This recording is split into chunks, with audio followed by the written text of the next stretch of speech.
सर्वांना नमस्कार. मित्रहो, आजकाल एका बाजूला समाजामध्ये 100 वर्ष जगण्याची इच्छा असणारे जवळजवळ सर्वच जण आहेत. सर्वांचीच इच्छा असते, परंतु दुसऱ्या बाजूला अकाली मृत्यूचं प्रमाण सुद्धा वाढत आहे. 40 वर्ष, 45, 50 वर्षाच्या वयाच्या व्यक्ती धडाधड कुठल्या तरी कारणानं मरत आहेत. सगळ्यात महत्त्वाचं आहे की 3 जीवनसत्व आज आपण जे पाहणार आहोत. व्हिटॅमिन्स हे सगळीच महत्त्वाचे असतात, परंतु त्यातल्या त्या दीर्घायू होण्याकरता जे जीवनसत्व आहेत, हे 3 जीवनसत्व आहेत, ती कोणती आहे आणि त्यांचा फायदा कशा प्रकारे होतो 100 वर्ष आयुष्य जगण्याकरता. आता याच्यामध्ये व्हिटॅमिन ए, व्हिटॅमिन सी आणि ई यांना अँटीऑक्सिडंट्स प्रॉपर्टी असलेले व्हिटॅमिन्स म्हणतात. तर याच्यापेक्षा आणखी एक व्हिटॅमिन आहे, ते म्हणजे व्हिटॅमिन डी.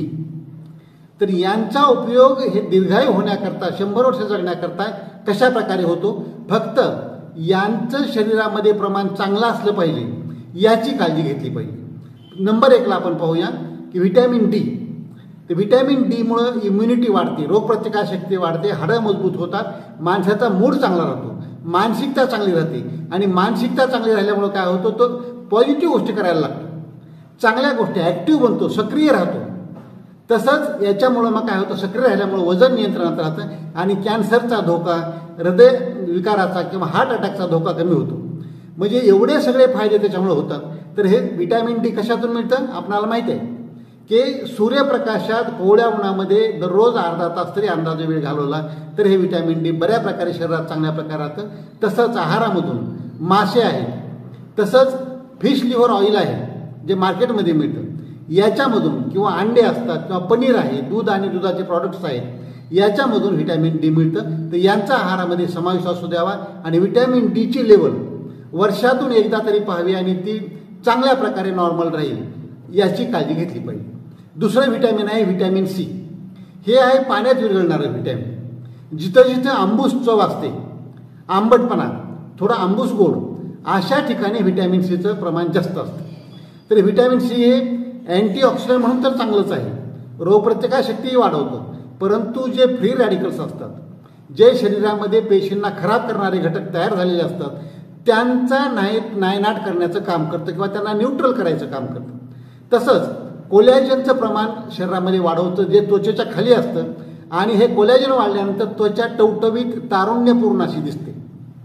तसंच आपल्या आहारामधून लोह शोषण्याकरता किंवा आयर्न शोषण करण्याकरता व्हिटॅमिन सीची अत्यंत आवश्यकता असते आणि त्यामुळं हिमोग्लोबिन चांगलं राहतं आणि तुमचं वय वाढलेलं जास्त दिसत नाही. त्वचा चांगली असल्यावर आणि रक्त चांगलं वाढल्यानंतर वय वाढल्यासारखं वाटत नाही.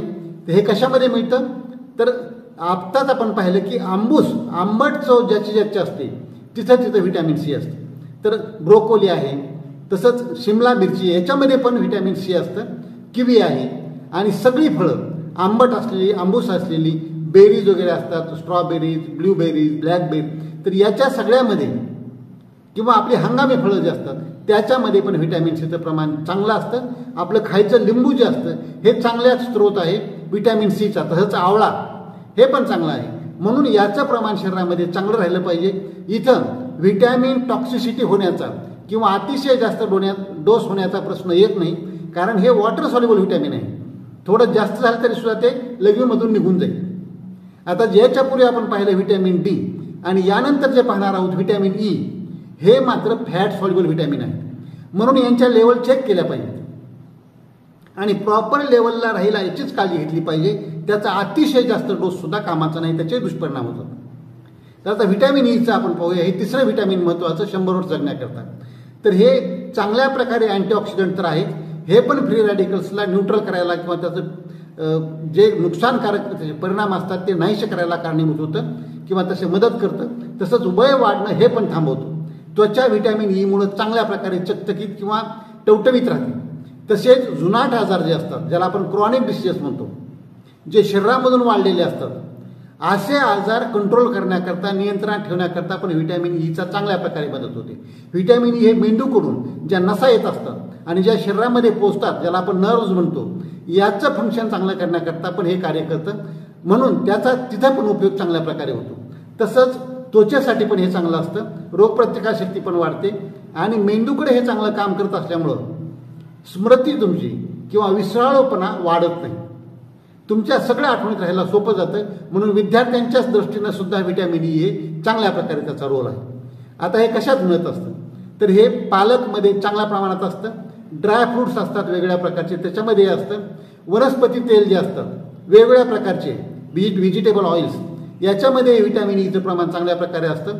आणि जे अन्नधान्य असतात पण ते पूर्ण अन्नधान्य असायचं, ती पूर्ण अन्नधान्य जर जशाच तशी आपण खाल्ली किंवा त्याचा पूर्ण अंश आपण शरीरामध्ये आहारामध्ये घेतला तर त्याच्यामध्ये पण व्हिटॅमिन ईचं प्रमाण चांगलं जातं. आणि या सगळ्यांना जोडून व्हिटॅमिन ए हे एक ॲडिशनल आपण घटक सांगत आहोत. त्याच्यामध्ये हे 3 तर महत्त्वाचे आहेतच. व्हिटॅमिन ए आपण याच्यापूर्वीच पाहिलेलं आहे की ते पपई, गाजर याच्यामध्ये जास्त प्रमाणात असतं आणि हिरव्या डार्क रंगाच्या ज्या पालेभाज्या असतात गडद हिरव्या त्याच्यामध्ये पण जास्त असतं. तर या सगळ्यांचा समावेश आहारामध्ये केला पाहिजे. म्हणजे काय होईल की अकाली मृत्यू यायचं कमी होऊन जाईल आणि सर्वांना दीर्घायू होण्याकरता 100 वर्ष जगण्याकरता चांगल्या प्रकारे फायदा होईल. तर चला हे सगळं करूया आणि निरोगी राहून दीर्घायू होऊया. आजचा व्हिडिओ आवडला असेल तर इतरांना पाठवा, लाईक करा, कॉमेंट करा आणि आजपर्यंत doctor Ram Jawale channel subscribe केलं नसेल तर प्लीज सबस्क्राईब करायला विसरू नका. कारण आपलं आरोग्य आणि सत्यमेव जयते, सर्व नात्याहून श्रेष्ठ मला हेच नाते. जय जवान, जय किसान, जय भारत, जय इन्सान.